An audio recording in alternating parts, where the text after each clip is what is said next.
Hello and welcome to another episode of Cooking with Cleavage.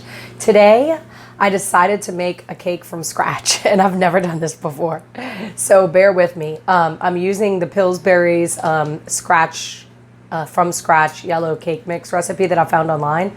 It's my friend Emily Hingle's birthday today, so shout out to Emily Hingle, happy birthday. And I told her I would make a cake for her birthday. So this is actually my attempt at making her birthday cake. So the first thing on the recipe is to set your oven at 350 so that it's getting warmed up while you get all your ingredients together. I did that first today and it's actually already heated because we had more to get together than normal because we're doing this video. So anyway, it also asks for you to grease and flour a 13 by 9 inch baking pan. When they say that, you can use butter. We used to use butter or shortening. The problem with that is you have to use your fingers and you get your fingers all greasy, which is why they started having spray for that. Now, when I buy spray, I make sure that it doesn't have anything artificial. It's just oil in it. And what you want to do is lightly shake it and then just a light spray all over it, okay? And then when they say spray and grease and flour the pan, what you want to do after you do that is put a little bit of flour in it. So you put a little bit of flour like that, and then you just shake it around. Shake it around. And I'm gonna actually dump this into my sink. You can't see me, but I'm gonna actually dump this into my sink. Just so it has a light coat of flour on the pan, okay? Then what I did is, the next thing is to take 2.5 cups, I'm gonna put this over here. 2.5 cups of all-purpose flour and 2.5 teaspoons of baking powder and 1/4 teaspoon of salt. I spoke to y'all about this when I made my lost bread. Salt actually pulls the sugar out. So you just use a little bit of salt in your recipe. You stir that, okay? And then I'm gonna come back and show you how to start it all with the beater. Okay, so I realized after I just did that this spray is made with flour, so you probably didn't have to put the flour on top, but that way y'all know what they mean when they say flour a pan. And it's just so that after you bake a cake, it's easy to turn over and take out of that, you know, because when you frost a cake, you want the frosting to go all over the sides, and if it's in the pan, you can't do that. So next we're gonna start with well, actually it's 3/4, so it's almost a stick and a half. 3/4 cup of softened butter. What I did is I just took the butter out of the oven when I went to the store to get the rest of the ingredients that I needed. So that's fine for softening. And then you're gonna use 1 1/3 cup of granulated sugar. And then you take the beater. Oh, here, I have a beater right here. You take the beater and you just beat them together. So see how soft this butter is? You might want to come over here. And for those of you who have problems with hearing metal against metal, you might want to hold your ears for this. So you just beat it and you add the sugar.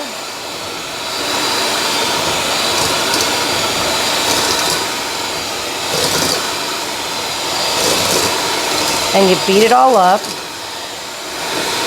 The reason why you want to kind of add the sugar gradually is because if you add a whole bunch of sugar all at the same time, the beater will actually like push the sugar out of the bowl, I found. But if you have a big enough bowl, you won't have that problem. And then you want to just push. If you have a spatula, you just want to push it down.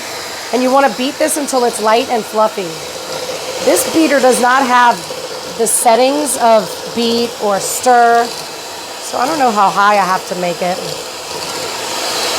It looks like it's getting lighter and fluffier, doesn't it? And you want to do this until it's all incorporated. Okay, I just probably turned it up a little too much.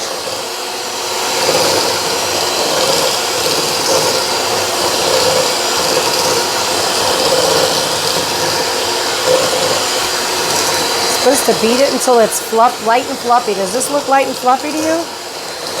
It looks...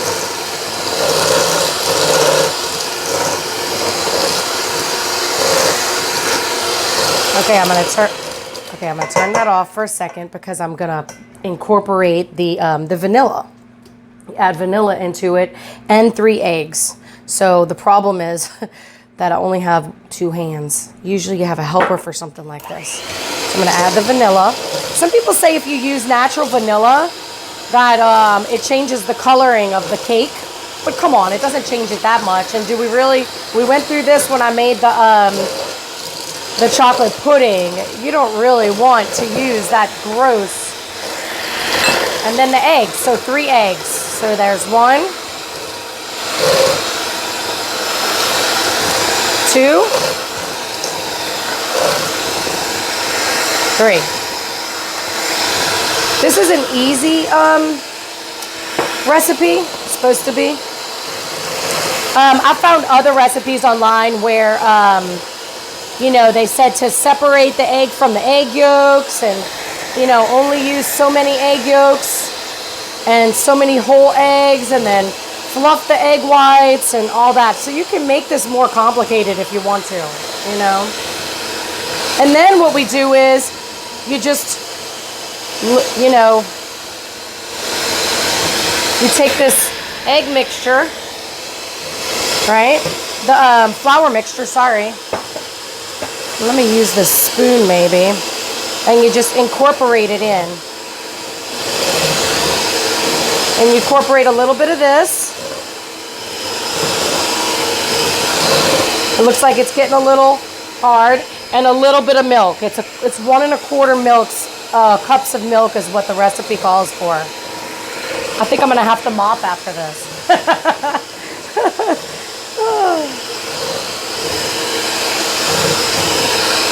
And then you keep doing that. A little bit of the flour mixture.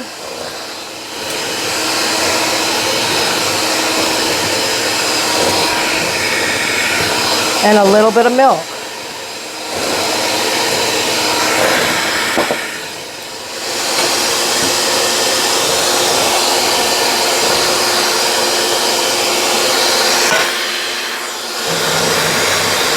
And you want to beat all this until everything is incorporated.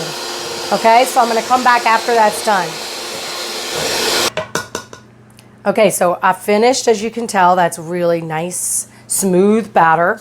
And you know, the best thing about making a cake is being able to lick the beater mixers after you make it. It's so good. Of course, you have to stick your tongue in there and get all of it like that. Oh. Otherwise, somebody's missing some of it, or you're missing some of it. Okay, anyway, that's enough of that. So then the next thing you do is you take the cake and you just pour it in. It's gonna look like it's not enough, but that's what the flour is for. The flour is to help the cake rise, right? And I was looking in my closet because I was gonna go get a yellow cake mix today, because I'm making the cake actually that my mom made me every year for my birthday. And I have a twin sister. I know I might have talked to y'all about this before. She and I always begged my mom to make this cake. It's so good. And the icing that I'm getting ready to make for y'all after this is really the kicker of the whole thing. And I'll talk more about that when I'm actually doing it. But my mom always used the yellow cake mix.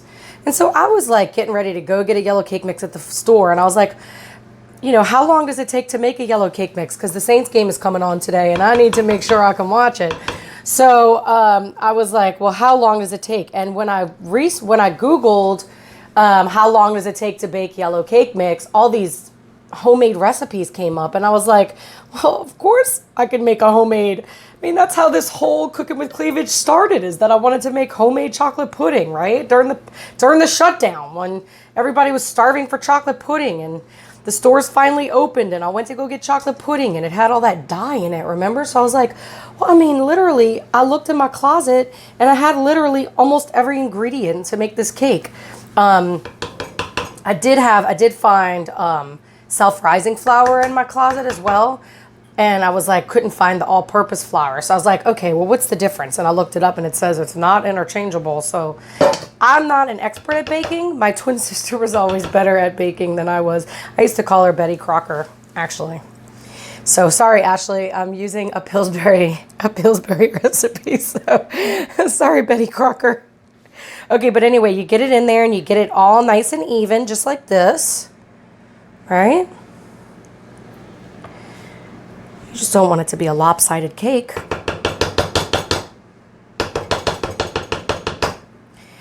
Okay, and so I'm gonna put it in the oven at 350. Okay, so before I put it in the oven, my cameraman just reminded me, leave it for a man to remind a woman how to bake. And since I've never done this before, just put it down so that way all the air bubbles, is what he said, is kind of no air bubbles in there to make sure it's all down and dense. Okay, so I had to actually take out a grate of my oven to fit it. So just put it in there, in the middle, right? And then this is gonna bake for 30 to 35 minutes. So what I'm gonna do is turn my timer on for 30, right? And then check it, and I'll show you how to check it. 30 minutes. Look how nice it looks. It's not brown on top yet, which I think it needs to be a little bit brown, but put a toothpick in the center of it, and if it comes out clean, it's ready, okay? So I'm gonna stop this. I mean, you want the cake to be moist, but you don't want it to be wet still on the inside, and that's the whole thing. Ooh, that looks nice. You see all the little bubbles on top? That looks really nice. So we have to cool this before we put the icing on top. Actually, you have to cool it before you flip it, like I talked about before. So I'm gonna set this timer for an hour. Okay, and then we'll come back and I'll show you how to. Okay, so now the cake is cooled. It's actually fully cooled because the Saints game came on and we watched it, and I don't want to talk about it today. But I put a little parchment paper so that way when I flip the cake over, it'll actually be on parchment paper. So you flip it over just like this, right? And you just, what can I, maybe that? I don't know. It looks like some part of it's not coming up. But look, it's not that bad, right? Okay. And you're gonna put the icing right on top of that. So that's perfect. So now I'm gonna start making the icing, okay? This is the icing my mom always made for me for my cake. So it's one of my favorites. I have a stick of butter. Like I said, I softened it exactly when I was softening those other ones. And you want to put it on medium high, which on this stove it's 3. And you just melt that butter. First you want to melt the butter. And you break it up, it'll melt even faster. And you can actually turn it up a little just to melt the butter, just to get the butter melted. Okay, so as soon as it's melted, I'll come back and finish. Okay, so now that the butter's cooked, you want to use 3 tablespoons of unsweetened cocoa.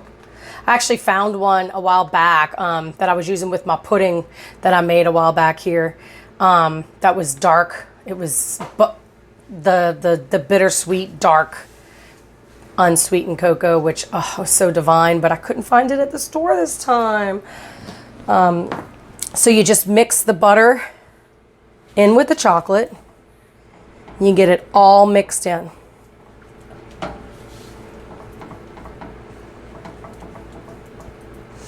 You don't want any lumps in it because the chocolate needs to not have any lumps. See, it needs to be smooth. That's really working really well. It's the first time I've done it in this pan, but it's really working well in this pan, which is like a non-stick pan. So see how smooth that is? You want to make sure you're getting all the lumps out.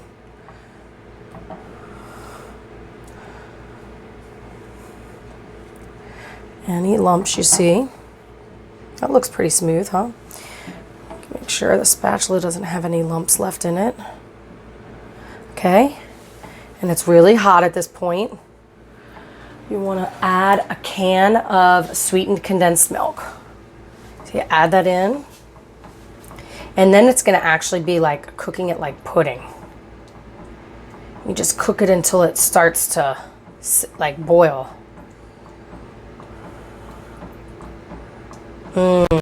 A lot of people make icing and they use like, you know, confectioner's sugar with unsweetened cocoa. This is what my mom always made.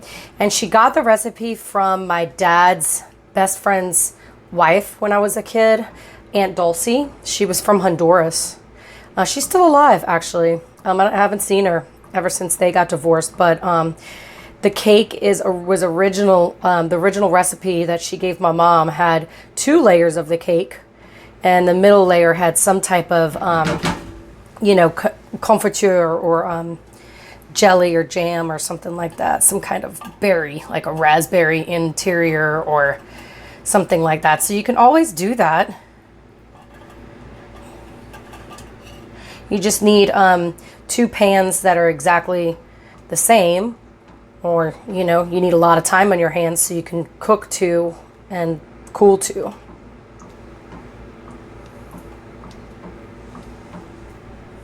I think I got most of it out of there. The good thing about this is you can also lick the can out when you're done. I used to always love licking the can when my mom was making this cake. Uh-oh. You don't want that in there. Okay. So anyway, I guess that's enough condensed milk. So you just cook this until it starts to, you'll see it starts to bubble. You can actually smell it, and it'll start to harden on the bottom. So you just make sure none of it sticks on the bottom. It's kind of like cooking roux, you know. You don't want anything to really stick on the bottom and burn, but you want it to kind of stick on the bottom enough to start to harden.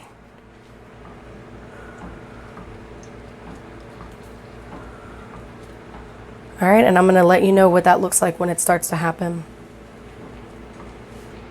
Okay, now you see how much it's coming together? You'll notice while you're stirring that it doesn't really come together, but you see how together everything is? And you see how it's starting to bubble? And you see how much thicker it is? And my mom used to say you can tell it's ready when it starts to come away from the pan. But since this is a non-stick, you're really not going to notice that. You're just going to notice it really get thick like this. But you need it to get thick. It's just like cooking pudding, right? You need it to get thick. And you see, you can tell when you divide it, and it actually divides like the Red Sea. See how actually, that's when you know it's ready. So I think it's ready. I haven't made this in a while, but I'm pretty sure that's it. So we're gonna take that and we're gonna put it all over the pan, all over the cake.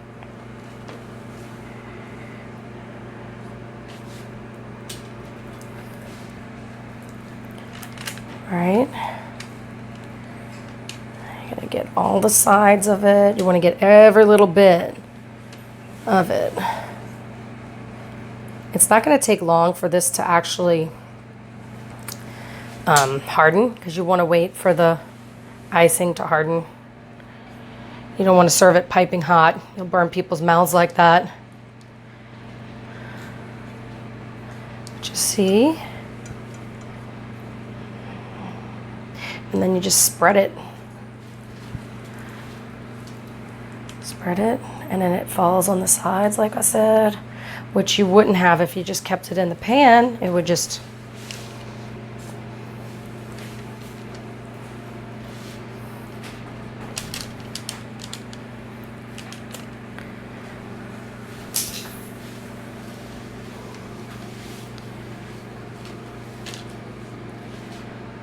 You want to make sure you keep it on top. Almost wiped it all off.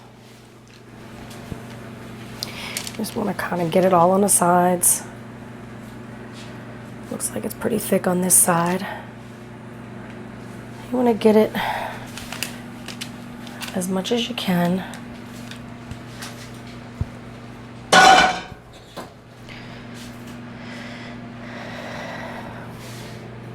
Oops. It's the problem with using a spatula. I mean, the good thing about using a spatula is you can grab it without breaking the cake. But then if you grab it a little too strong, then you're not going to have... So I want to make sure there's enough icing over here. You see how it's already starting to harden?